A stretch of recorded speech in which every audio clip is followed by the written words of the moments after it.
मित्रों, ये जगत विचार है। अगर विचार नहीं होता तो ये जगत भी नहीं होता। इसको समझना है। जैसे रात गहरी नींद में जिस अवस्था को सुषुप्ति अवस्था कहते हैं, जहाँ हमको स्वप्न दिखाई नहीं पड़ता और नींद भी रहता है,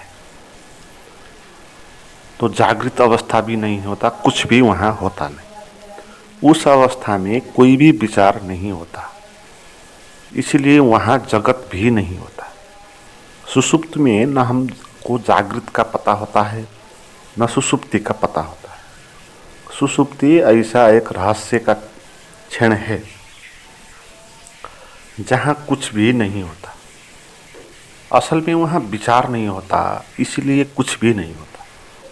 स्वप्न में विचार चलता रहता है, इसलिए हमको स्वप्न दिखाई पड़ता है। दिन में भी हमारे मन में बहुत विचार चलते रहते हैं और ये सब दिखाई पड़ता है, अनुभव होता है।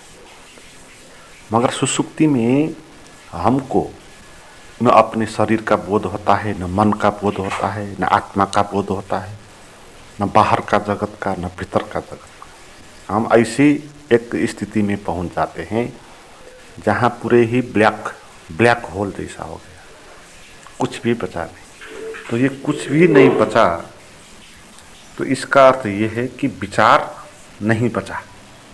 कुछ भी विचार नहीं बचा, इसलिए कुछ भी संसार नहीं बचा। तो संसार का अर्थ होता है विचार। विचार के अलावा ये संसार कुछ भी नहीं है। जो संसार हमको लगता है कि बड़ा सत्य होना चाहिए, इसमें बड़ा रहस्य छिपा होना चाहिए, बड़ा बहुमूल्य है, आदमी है, संसार है, समाज है, नियम है, राज्य हैं, सरकारें हैं, व्यवसाय हैं, फैमिली है, तो जो हमको ये लगता है ये विचार के सिवा और कुछ भी नहीं है। हमारे मन में इनके लिए विचार जो उठते हैं ना, वही ये है, इससे अलावा और कुछ नहीं है। अगर मन में ये विचार नहीं चलते हैं तो ये कुछ भी नहीं होते।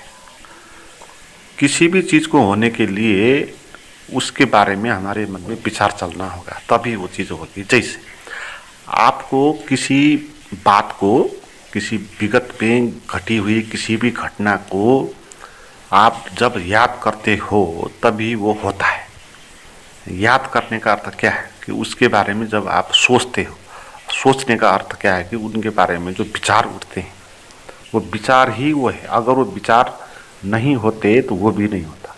जैसे हम बहुत सारी चीज़ भूल जाते हैं, हमारे जीवन में कितना कितना घटना घटी हुई है, तो हम सभी को तो याद तो नहीं करते, बहुत सारी घटना हम भूल गए। तो इसका अर्थ है कि वो कुछ भी घटना था नहीं है हमारे लिए, और उसका होने का नहीं होने का कोई मतलब नहीं, हमको पता ही नहीं, वो है ही नहीं, ऐसा है। मगर क्यों ऐसा हुआ? क्योंकि उनके बारे में हमारे मन में विचार नहीं चलते, इसलिए विचार चलते हैं तो होता है संसार। विचार नहीं चलता उसके बारे में तो वो होता नहीं। इसीलिए इस संसार को माया कहा है, इसको कहा है इल्यूजन है, क्योंकि ये विचार का इल्यूजन है, इसका होना नहीं है ना। इसके बारे में विचार चलते हैं तो ये होते हैं, नहीं चलते हैं तो ये होते ही। जैसे आप भी बैठे हो, आपके मन में अगर कुछ भी विचार नहीं चल रहा तो फिर कुछ भी नहीं है ना? अगर आप शून्य होकर बैठ जाओ, कुछ भी सोचो मत, कुछ भी विचार मत करो, तो फिर देखो कि संसार कहाँ पर है। आप पाएंगे कहीं कुछ भी नहीं है। कहीं कुछ भी इसलिए होता था कि उसके बारे में मेरे मन में विचार चलते थे। तो विचार चलने के कारण वो सत्य जैसा अनुभव लगता था। तो विचार ही संसार है। अब हमको परमात्मा जानना है, सत्य को जानना है, तो विचार को छोड़ना होगा, निर्विचार होना होगा। निर्विचार स्थिति में ही हम उसको जानेंगे कि वो सच है। विचार की स्थिति में तो हम विचार को जानेंगे और विचार सत्य को जान नहीं सकता है। विचार तो जो पहले आपने जाना है उसके बारे में मेमोरी है ना, उसके बारे में मेमोरी है, और सत्य आपने जाना नहीं तो उसके बारे में कैसी मेमोरी होगी। तो आप कैसे सत्य के बारे में कुछ सोच सकते हो, या कैसे आप अनुमान कर सकते हो? विचार अनुमान भी उसी चीज़ को करता है जो उसके साथ पहले ही हुआ होता है। तो सत्य को जानने के लिए निर्विचार होकर खड़े होना चाहिए, तो जो भी है वो प्रकट हो जाएगा। मगर जहाँ तक विचार चलेगा, वहाँ तक जो विचार चलेगा वो आपके लिए सत्य होता जाएगा। जिस किस्म के विचार चलेंगे आपके मन में, वही आपको स्वप्न में ले जाएंगे। विचार स्वप्न में ले जाने की व्यवस्था है। जैसे रात को हम स्वप्न देखते हैं, तो विचार हमको एक स्वप्न की दुनिया में ले जाते हैं, जहाँ हमको लगता है कि ये सच है, मगर सच होता नहीं। तो विचार जो भी हमको अनुभव करवाता है वो सभी कुछ स्वप्न होता है। जैसे विचार हमको अनुभव करवाता है कि ये शरीर तुम हो, ये मन तुम हो, ये पद तुम हो, ये प्रतिष्ठा तुम हो। तो इस तरह हमको विचार करवाता है हमको। मगर जो ये मानता है ये स्वप्न है। शरीर को मैं कहना या इस संसार को सच कहना, कुछ भी, ये स्वप्न को सच मानने जैसा है। तो निर्विचार होने की कला आवश्यक है सत्य जानने के लिए। उसी को ध्यान कहते हैं। रमण महर्षि कहते थे कि विचार से अगर बाहर आना हो या इस जगत से बाहर आना हो और सत्य को जानना चाहते हो, और सत्य को आप इस जगत में रह के जान नहीं पाओगे, क्योंकि सत्य का आयाम ही दूसरा है। आप विचार की दुनिया से इस सत्य को जान नहीं पाएंगे, और हमारा जो भी संसार है वो सब विचार ही। इसीलिए जब तक हम दृश्य पे ही उलझे रहेंगे, विचार में ही हम उलझे रहेंगे, तब तक हमको सत्य का अनुभव होगा नहीं। और जब सत्य को अनुभव होगा, तब हमारे मन में कुछ भी विचार नहीं चलेंगे। कुछ भी विचार नहीं चलने के कारण कुछ भी आपको अनुभव नहीं होगा। आपके लिए ये संसार ऐसा होगा जैसे है ही नहीं। विचार नहीं तो संसार भी नहीं। मगर विचार का जो जंजाल है, उसका मूल सूत्र क्या है? सबसे पहला विचार कौन है? महर्षि कहते थे सबसे पहला विचार है मैं का विचार। उसी से और विचार आते हैं। सबसे पहले हमको विचार के द्वारा अपने को हमको बनाना होगा, है ना, मैं कौन हूँ। उसके बाद ही हम दूसरे को बनाएंगे। उसके बाद ही हम ये चॉइस करेंगे कि कौन आपका जीवन साथी होगा, कौन नहीं होगा, और आपका कितना बेटा होना चाहिए, कितना नहीं होना चाहिए, और कौन सी जॉब, कौन सा व्यवसाय आप पसंद करेंगे, कौन सा नहीं करेंगे। तो ये दूसरा, ये बाद में आएगा।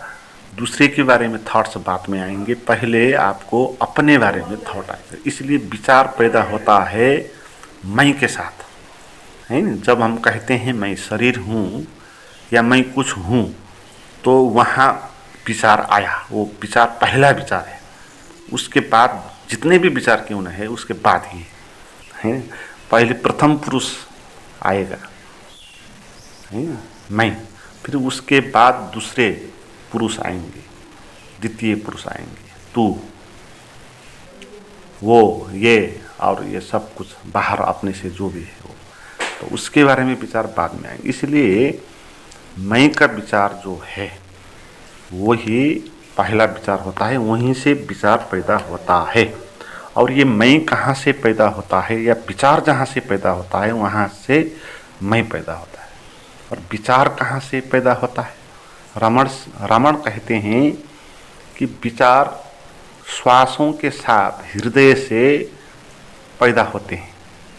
जब हम सांस बाहर निकालते हैं, अंदर लेते हैं, और जिस फीलिंग जो हम करते हैं शरीर पर, मैं का अनुभव जो हम करते हैं प्राणों के साथ, तो वहाँ से ये विचार निकलते हैं। वहाँ से, उस अनुभव से विचार निकलते हैं। मैं जैसा हमको लगता है वहाँ पर, है ना, प्राणों में कहीं भीतर हमको मैं हूँ जैसा लगता है। हालांकि जब अनुभव करते हैं तो पूरा शरीर ही, विचार ही उसमें आ जाता है। मगर सेंटर में कहीं, तो उस जहाँ से हमारा प्राण धड़कता है, जहाँ हमारा हृदय होता है, तो वहाँ से हमारा विचार निकलता है, हमारा होने का अनुभव निकलता है। तो उस अनुभव को ही हम साथ साथ कहते हैं यही मैं हूँ। तो पहला विचार उस तरह मैं का निकलेगा। तो अगर ये मैं का विचार ना निकले, है ना, तो क्या होगा? तो महर्षि कहते हैं अगर आपका विचार वाला मैं नहीं निकले तो जो आप हो वो वाला मैं आपका प्रकट होगा। इसलिए रमण महर्षि का जो आध्यात्मिक शिक्षा है उसके केंद्र में वो यही सिखाते हैं अपने शिष्यों को, मैं कौन हूँ का अनुसंधान करना चाहिए, है ना। वो कहते हैं जो कुछ भी विचार चल रहे हैं आपके मन में या जो कुछ भी संसार का आपको अनुभव हो रहा है, आप प्रश्न पूछ लो कि किसको हो रहा है, तब उत्तर आएगा कि मुझको हो रहा है। तो फिर आपको प्रश्न करना है फिर मैं कौन हूँ, मैं कौन हूँ, ये प्रश्न करना है।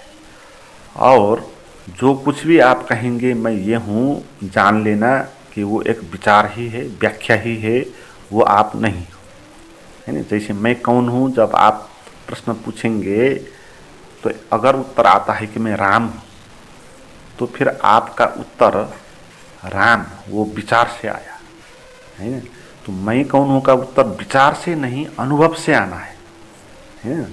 इसलिए मैं कौन हूँ पूछते जाना है, जो कुछ भी उत्तर आता है उसको कह देना है कि यह तो मैं नहीं, है ना। जैसे उत्तर आएगा कि मैं राम हूँ तो फिर कह देना मैं तो राम नहीं। फिर कह के मैं कौन हूँ तो शरीर का अनुभव हो जाएगा, मैं शरीर हूँ कहने लगेंगे। फिर कह देना ये भी एक विचार है, मैं शरीर हूँ, जो उत्तर आया वो एक विचार है, मान्यता है, वो है नहीं, है ना। तो इसलिए इसको भी अवॉइड कर देना है, इसको भी नेति नेति कर देना है। तो मैं कौन हूँ पूछते रहना है। जब आप पूछते रहेंगे और उत्तर किसी विचार में नहीं आएगा, है ना, मैं कौन हूँ का उत्तर किसी विचार में नहीं आएगा, आपको अनुभव में आएगा, तो फिर वो जो मैं होगा वो आपका वास्तविक मैं होगा। और वो मैं विचार से नहीं बनेगा, नहीं। हमारा जो काल्पनिक मैं है वो विचार से बना हुआ था। तो आपको उस मैं का अनुभव होगा जो अपने आप ही बना है और सदा है, और उसका आयाम भिन्न है, वो विचारों के जगत का नहीं है, है। और हमारा जो कुछ भी है सब विचारों का जगत है। जहाँ आपने दरवाज़ा बंद कर दिया और कुछ भी विचार उत्पन्न नहीं होते, विचार चलना बंद हो गया, तो क्या हो जाएगा कि ये संसार ही विलीन हो जाएगा। जैसे हमने कहा ये संसार विचार ही है, तो कुछ भी नहीं सोचेंगे तो कुछ भी बचेगा भी नहीं। जब कुछ भी नहीं बचेगा आप बिल्कुल शून्य हो जाएंगे, निर्विचार हो जाएंगे। उस वक्त आपके भीतर कौन बचेगा, है ना। कोई न कोई तो बचेगा वहाँ पर, जो बचेगा वही वास्तविक होगा, वो आपका आत्मा होगा या कुछ भी आप उसको नाम दे, उसको अनुभव आपको हो जाएगा। तो विचार शून्य स्थिति होना है, उसी को ध्यान कहते हैं। तो ध्यान ही आपको आत्म साक्षात्कार के लिए सहयोग करती है। तो मित्रों, कुछ ध्यान प्राइवेट गाइडेड मेडिटेशन मेरे पास जो है वो आप करना चाहते हैं तो मुझे चैट कर सकते हैं, उसका नंबर और लिंक डिस्क्रिप्शन में दिया हुआ है।